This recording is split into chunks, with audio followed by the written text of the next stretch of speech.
All right, so this just came across my desk within the past 20 minutes, and this is a poll that Elon Musk put on his site, Twitter, of course, where he asked the question, reinstate President Trump. And right now it's at about 57% yay and about 43% nay.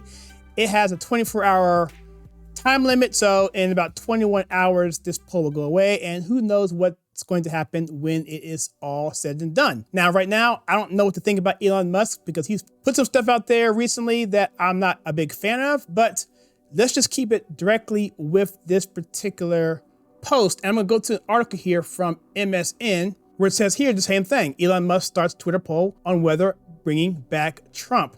Because I'm gonna say here that Elon Musk started a Twitter poll late Friday asking followers to vote on whether to reinstate President Trump's account on the platform, with early results roughly around 60% saying yes. Musk tweeted a Latin phrase that roughly means the voice of the people is the voice of God. The poll was open for 24 hours, and he's talking about a democracy. Okay, fine. He's not a Christian or probably doesn't know anything about the history of America, but we are a republic. We are not a democracy.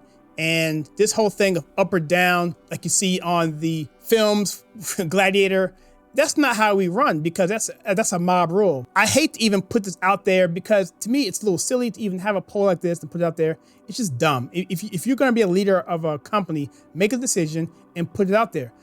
Just for general principle, I'd like to see Trump have a pretty good run on this. But liberals, they're gonna swamp it and do what they wanna do, and who knows what the result's gonna be. But I find it interesting that he would do something like this.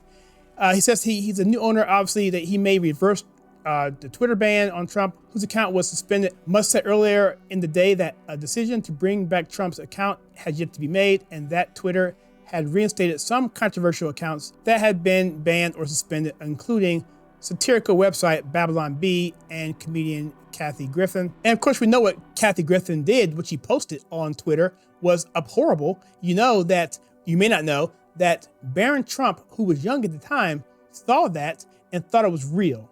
And just think about that. This kid seeing that picture on Twitter and thinking that it was a real image. How disgusting and how horrible is that? But I still am not for censoring people. I think the free market should decide they want to cancel them. That's their decision. But I don't think there should be an effort by government in particular, especially not government, and especially not in collusion with other entities that may not be part of government, but really are part of government. It's just under the table. That should be definitely not allowed, because now you're talking about a socialist society, a communist society, essentially, which says that you can only think what the state tells you to think. And when you do that, that is a recipe for disaster, and it's never, ever worked out, which is why I have been celebrating Twitter being taken over by Elon, because of the cesspool that Twitter really is. The fact is, it just allowed two standards on the platform. Now I know, again, Elon isn't doing things like I would have liked initially, and he's making some decisions and some tweets that I don't like. But at the same time, it's still, to me, better than it was before, because now at least we're having some sort of dialogue and there is some fact checking on both sides, which is, I find, pretty astonishing and pretty satisfying. So in this article, they go on to talk about some other things too. I don't really want to go into this because nothing in here really says anything about Trump. It just talks about Elon trying to do his best to get his hands and arms around the code, the algorithm, trying to understand what the programmers are doing.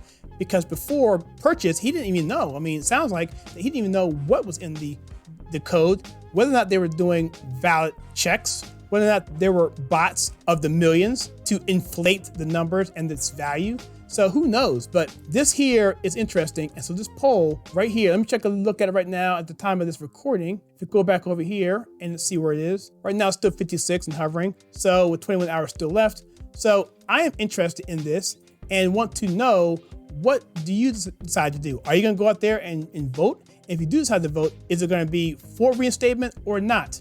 Because he also has Truth Social as well, which I am on, which I think is fantastic. But I don't know. I know Trump actually was trying to, I think he was trying to sue to get access back to Twitter, which I found interesting. So this whole thing is newsworthy to a point, but your thoughts, let me know what you think. Let me know in the comments below. And in this video right here, you can see where we talk about Elon throwing the kitchen sink at his executives.